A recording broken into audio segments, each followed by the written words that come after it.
अस्सलाम वालेकुम, welcome back to my channel ये अकेडमी। तो आज हम करने वाले हैं क्लास 10 का चैप्टर नंबर 2 के लॉन्ग क्वेश्चन आंसर्स। ठीक है, हमने शॉर्ट को अच्छे से देखा था, कॉन्सेप्ट्स क्लियर किए थे। अब आज हम करने वाले हैं लॉन्ग क्वेश्चंस को। यहाँ पे हम लॉन्ग क्वेश्चंस देखेंगे कि किस तरह से आ सकते हैं पॉसिबली, और उनको समझेंगे। तो स्टार्ट करते हैं आज का lecture. What is the computer program? Computer का प्रोग्राम क्या होता है? Computer program is a set of instruction. Computer program क्या है? सेट ऑफ इंस्ट्रक्शन है, परफॉर्म करता है स्पेसिफाइड टास्क। ठीक है, और इसके अंदर मेनली क्या काम करता है कि सीपीयू का सेंट्रल होना जरूरी है, सीपीयू का वर्क करना जरूरी है। ठीक है, ताकि वो प्रोग्राम को रन कर सके। नेक्स्ट हमारे पास, इसको मैंने डिटेल में पिछली क्लास में समझाया था, इसलिए मैंने इसको ज्यादा डिटेल में नहीं समझाया है। पिछली क्लास थोड़ी सी लेंथी है, बट बहुत ज्यादा इंपॉर्टेंट क्लास थी, तो इसलिए मैंने आपको सारी चीजें उसमें समझा दी हैं। एंड काइंडली आप लोग उन क्लासेस को पूरा लें, ताकि आपको आगे जाके चीजें प्रॉब्लम ना करें। क्योंकि आपकी बेस अगर नहीं बनी हुई होगी, आपको समझ ही नहीं आएगा कि लैंग्वेज के अंदर क्या क्या चीजें इंक्लूड हैं, तो आपको आगे भी चीजें समझ नहीं आएंगी, क्योंकि ये सारी चीजें इंटरलिंक्ड हैं। List 5 common high level language, हमने 5 हाई लेवल लैंग्वेज बतानी है। डिस्क्राइब दोज देयर पर्पस, और उनका पर्पस भी बताना है। अब हाई लेवल लैंग्वेज आ गई हमारे पास। नंबर 1 पे पाइथन क्या करती है? आर्टिफिशियल इंटेलिजेंस और मशीन लर्निंग सिखाती है। ठीक है, नंबर 2 पे आ गया जावा। इसमें क्या होता है? रिच इंटरेक्टिव वेब डेवलपमेंट, ये वेब डेवलपमेंट के लिए काम आती है। Java enterprise application development, application development के लिए काम आती है। सी या C++ जो है वो ऑपरेटिंग सिस्टम है और सिस्टम के टूल्स बताते हैं। गोलैंग सर्वर साइड की एक प्रोग्रामिंग लैंग्वेज है। C# जो है वो एप्लीकेशन वेब डेवलपमेंट के काम आती है। नेक्स्ट हमारे पास आ गया रूल्स फॉर नेमिंग वेरिएबल्स। हमने बताने हैं कि ये कोई भी 10 वेरिएबल्स के नाम बताने हैं जो कि यूजफुल हो। तो num1 और num_2 इस तरह से भी आप देख सकते हो। एवरेज जो है एक अलग वेरिएबल है। डिस्काउंट_रेट एक अलग वेरिएबल है। ऑप्टेन_मार्क एक अलग वेरिएबल है। _ऑटो एक अलग वेरिएबल है। Sum, length, percentage and height, these are the variables use in C language. और मैंने बहुत सारे रिजर्व वर्ड्स भी आपको लास्ट क्लास में दिखाए थे, तो आपने वो भी याद करने हैं। उसमें से साइड से बातें बहुत सारे थे, तो याद नहीं हो पाएंगे, लेकिन एटलीस्ट 20 तो आपने याद करने ही है। बहुत इजी है, काफी ज्यादा इंग्लिश वर्डिंग भी यूज हुई है। आ जाते हैं, अब डिफरेंस बताना है असेंबली लैंग्वेज और मशीन लैंग्वेज में। तो assembly language is only understand by the human being. Assembly language क्या है? सिर्फ अंडरस्टैंड कर सकते हैं ह्यूमंस, बल्कि इसके अंदर जो है प्रोग्राम लिखने के बाद असेंबलर जो कि ट्रांसलेटर है उसकी भी नीड पड़ती है। हमने इसको देखा था लास्ट क्लास में बहुत अच्छे से। मशीन लैंग्वेज क्या है? ये सिर्फ कंप्यूटर समझ सकता है, क्योंकि ये सारा जो है वो बाइनरी कोड में मशीन लैंग्वेज में लिखा हुआ होता है। Modifiers and error fixing can be done in assembly language. ये दोनों चीजें जो है वो मॉडिफाई कर सकते हो आप, और एरर को सही कर सकते हो असेंबली लैंग्वेज में। जबकि मशीन लैंग्वेज में क्या है? ये आप काम नहीं कर सकते हो। ठीक है, जैसे आपने प्रोग्राम बना दिया, then you are done. It is easy to memorize, ये आसान होती है याद करने में, क्योंकि इसके अंदर सिंटैक्स जो है वो प्रॉपर वे में नहीं लिखा जाता। मतलब इसके अंदर काफी ज्यादा इंग्लिश वर्डिंग यूज होती है, जो कि आपको हेल्प करती है as a human, because some alphabets and many mnemonics are used. वही वाली बात की इंग्लिश वर्डिंग यूज हो रही होती है, जो कि आपको थोड़ा सा आसान कर देती है प्रोग्राम बनाने में। Machine language is very difficult to memorize. Machine language बहुत ज्यादा मुश्किल है मेमोराइज करने में, क्योंकि उसके अंदर 0 और 1 के फॉर्मेट में प्रोग्राम बना हुआ होता है। एग्जीक्यूशन है स्लो, इसकी जो एग्जीक्यूशन है वो स्लो है, क्योंकि इसके अंदर आप पहले प्रोग्राम लिखते हो असेंबली लैंग्वेज में, देन ट्रांसलेट होता है मशीन लैंग्वेज में, उसके बाद एग्जीक्यूट होता है। जबकि यहाँ पे क्या होता है? यहाँ पे ऑलरेडी प्रोग्राम जो है वो बाइनरी फॉर्मेट में लिखा हुआ होता है, तो इसको इजीली एग्जीक्यूट हो जाता है, और ये तेजी से होता है, क्योंकि इसके अंदर कोई ट्रांसलेटर की नीड नहीं होती। स्ट्रिंग को मैंने शॉर्ट क्वेश्चन में बहुत अच्छे से समझाया था, तो हम इसको यहाँ पे स्किप करते हैं।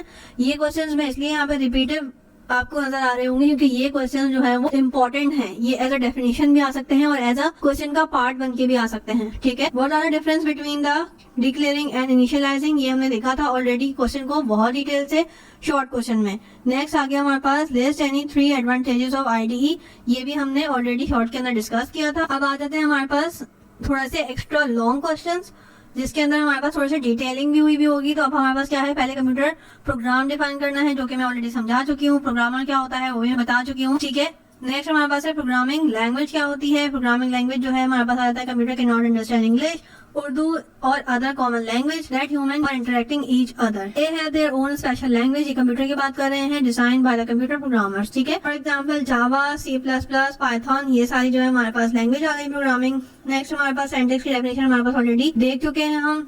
ये बेसिकली सिंटैक्स कहला रहा होता है, जिसके अंदर हम इस तरह की वर्डिंग लिखते हैं, इस तरह का प्रोग्राम बनाते हैं। ठीक है, सिंटैक्स एरर को भी हमने अच्छे से देखा था। प्रोग्रामिंग लैंग्वेज को मैंने ऑलरेडी बहुत डिटेल से समझाया था, किस तरह की चीजें होती हैं और क्या होता है। काइंडली आप शॉर्ट क्वेश्चन की भी वीडियो जरूर देखिएगा, जो कि आपको बहुत ज्यादा हेल्प करने वाली है। ये एडवांटेजेस वगैरह भी हमने वहाँ पे डिस्कस किए थे, ये सारे डिफरेंसेस ये आप देख सकते हैं कितने ज्यादा इंपॉर्टेंट है, तभी ये रिपीट हुए। तो आप शॉर्ट क्वेश्चन की भी वीडियो बहुत जरूरी है कि आप पूरी देखें, ठीक है। ये सारी चीजें मैंने डिटेल में बताई थी, कंपाइलर क्या है, इंटरप्रिएटर क्या है, असेंबलर क्या है और इसके अंदर क्या डिफरेंस है, क्योंकि जब तक आपका कॉन्सेप्ट क्लियर नहीं होगा आपको कुछ भी समझ नहीं आएगा। अब आप देख सकते हो कि मैंने वहाँ पे आपको 2 में डिफरेंस बताया था, यहाँ पे मैंने आपकी ईज के लिए तीनों को एक साथ भी कर दिया है, तो आप ये वीडियो को पॉज करके भी इजीली देख सकते हो, ठीक है। ये बहुत ज्यादा इंपॉर्टेंट। यहाँ पे हमारे पास आ गया एरर को भी मैंने बहुत अच्छे से शॉर्ट क्वेश्चन में अलग अलग डिफाइन करा था कि सिंटैक्स क्या होता है, लॉजिकल एरर क्या होता है और रन टाइम एरर में क्या डिफरेंस होता है। वहाँ पे मैंने एज शॉर्ट क्वेश्चन बताए थे। अब यहाँ पे मैं आपको बता रही हूँ कि लॉन्ग क्वेश्चन क्या भी ऐसे आ सकता है कि सारी चीजें जो है वो एक साथ दे दी जाए, पहले एरर बताना हो, then syntax error, then logical error और फिर रन टाइम एरर को भी डिफाइन करना हो, तो ये इस तरह से भी आ सकता है और आपने इसको इस तरह से अटेम्प्ट करना है। नेक्स्ट हमारे पास IDE से रिलेटेड क्वेश्चन आए हैं, तो वो भी मैंने आपको अभी रिसेंटली बताया है लास्ट लेक्चर के अंदर कि IDE क्या है। देन आपने बेनिफिट्स बताने हैं, जो कि मैं ऑलरेडी बता चुकी हूँ, डिफाइन कर चुकी हूँ। कंपोनेंट्स आ गए, उसके बाद एडिटिंग, सोर्स कोड, ये सारी चीजें हमने बेनिफिट्स में देखी थी बहुत डिटेल से। तो आपने इन सारी चीजों को इस तरह से पॉइंट आउट करके लिखना है, ठीक है। ये मैं आपको तरीका बता रही हूँ लॉन्ग अटेम्प्ट करने का, और शॉर्ट में ऑलरेडी डिफाइन कर चुकी हूँ। यहाँ पे हमारे पास सोर्स कोड और ऑब्जेक्ट कोड में डिफरेंस आ रहा है, ये क्वेश्चन में ऑलरेडी आपको डिफाइन कर चुकी हूँ। जब तक आपका कॉन्सेप्ट क्लियर नहीं होगा आपको ये क्वेश्चन समझ नहीं है। नोट अगर आ जाए सी लैंग्वेज पे, तो आपने इस तरह से ये पैराग्राफ लिखना है, सी प्रोग्रामिंग लैंग्वेज को डिफाइन करना है, देन रिजर्व वर्ड्स को बताना है अच्छे से डिटेल में, और अगर हो सके तो जो मैंने चार्ट आपके साथ शेयर किया था आप वो भी यहाँ पे, ये आ गए सारे कांस्टेंट। अगर कांस्टेंट के रिलेटेड कोई लॉन्ग क्वेश्चन आ जाए तो आप इस तरह से कांस्टेंट की डेफिनेशन लिखोगे, लिटरल कॉन्सेप्ट बताओगे एंड डिफाइन सारी, आप एग्जांपल भी दे सकते हो। देन वेरिएबल को डिफाइन करोगे, रूल्स को डिफाइन करोगे।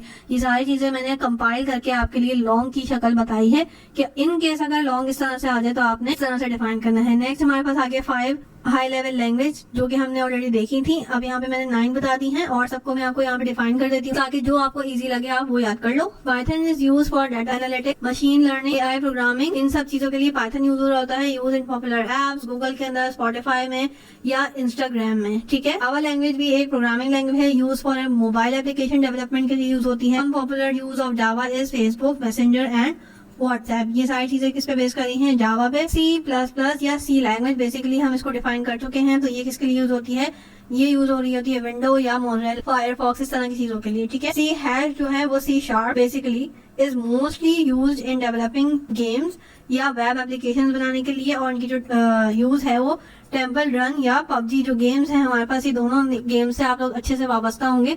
तो ये दोनों गेम जो है बेसिकली C# पे बनाए गए हैं। जावास्क्रिप्ट आ गया हमारे पास, जावास्क्रिप्ट के अंदर हमारे पास वेबसाइट्स के लिए यूज हो रही होती है, लाइक नेटफ्लिक्स या फेसबुक वेब। और पास्कल आ गई, ये भी एक प्रोग्रामिंग लैंग्वेज है जो कि यूज होती है वाइडली माइक्रो कंप्यूटर्स के अंदर, and easy to learn in Pascal, बहुत आसान है या पास्कल को यूज करना। नेम आफ्टर ब्लेज पास्कल, ठीक है। इसका नाम जो है वो ब्लेज पास्कल के नाम पे रखा गया है, फ्रेंच मैथमेटिशियंस थे। This language has become quite popular in computer science educational programs के लिए काफी ज्यादा पॉपुलर है। कोबॉल एक अलग तरह की प्रोग्रामिंग लैंग्वेज है, इसकी फुल फॉर्म है common business oriented language, is one of the most frequently used for programming language, बहुत ज्यादा इस्तेमाल होती है बिजनेस के अंदर। एजुकेशन के लिहाज से पास्कल और बिजनेस के लिहाज से COBOL. Through harder to learn than BASIC, ठीक है। It is logic. Its logic is easy to understand a person who is not trained programmer, ठीक है, as compared to basics, ठीक है। बेसिक एक प्रोग्रामिंग लैंग्वेज है, आपने इसके प्रैक्टिकल्स भी किए होंगे। फोर्ट्रन यानी कि शॉर्ट फॉर फॉर्मूला ट्रांसलेशन, ये फोर्ट्रन की फुल फॉर्म है, is widely used for scientific and mathematical language. It is very powerful for processing complex formula. That's why many scientific and engineering programs have been written in this language. Engineering के लिए Fortran, education के लिए pascal, business के लिए COBOL. Basics जो है BASIC एक programming language है, इज फुल फॉर्म इसकी क्या है, beginners all purpose symbolic instruction code. ये भी एक प्रोग्रामिंग लैंग्वेज है and this is the simplest high level language. इसके अंदर इंग्लिश वर्ड्स यूज होते हैं with command similar to English. It can be learned with a relative ease by the school children। आपने school के अंदर इसके programme practical वगैरह भी किए होंगे बेसिक के, और ये काफी ज्यादा पॉपुलर है फॉर पीसीज के लिए, ठीक है। नेक्स्ट हमारे पास क्वेश्चन है, डिफरेंस बताना है डिक्लेरेशन और इनिशियलाइजिंग के अंदर। तो जिन बच्चों ने पिछली क्लास में इसको समझा नहीं होगा वो इसको नहीं कर पाएंगे। यहाँ पे हमारे पास आ गया कांस्टेंट एंड वेरिएबल्स का डिफरेंस बताना है, जो कि ऑलरेडी मैं डिफाइन कर चुकी हूँ। आप इसको वीडियो को पॉज करके भी देख सकते हो, बहुत इजी डिफरेंस थे वो, मैं आपको बहुत इजी डिफरेंस है, आपको इजीली समझ आ जाएंगे। नेक्स्ट हमारे पास क्या है, रिजर्व वर्ड्स लिस्ट बनानी है, जो कि मैंने आपको पिछली लेक्चर में भी अच्छे से शेयर की थी। तो आप इसमें भी देख सकते हो कि ये लॉन्ग के लिए इंपॉर्टेंट क्वेश्चन है, आप इसको इस तरह से याद कर लो। नेक्स्ट हमारे पास क्या है, ये भी बहुत इंपॉर्टेंट क्वेश्चन है। Use different data types. Data types को मैंने पिछली क्लास में बताया था आपको कि इसका साइज क्या होता है, रेंजेस क्या होती हैं, कीवर्ड्स किस तरह से यूज किए जाते हैं और ये डाटा टाइप क्या होती हैं। तो आज का जो लेक्चर था वो पिछली क्लास से काफी ज्यादा कनेक्टेड था। पिछली क्लास जिन्होंने नहीं ली वो प्लीज काइंडली जाके पहले पहली क्लास लें, उसको समझें। बहुत इंपॉर्टेंट लेक्चर है आपके क्लास के लिए, एग्जाम के लिए। So please like my video, share my videos and subscribe my channel. Thank you.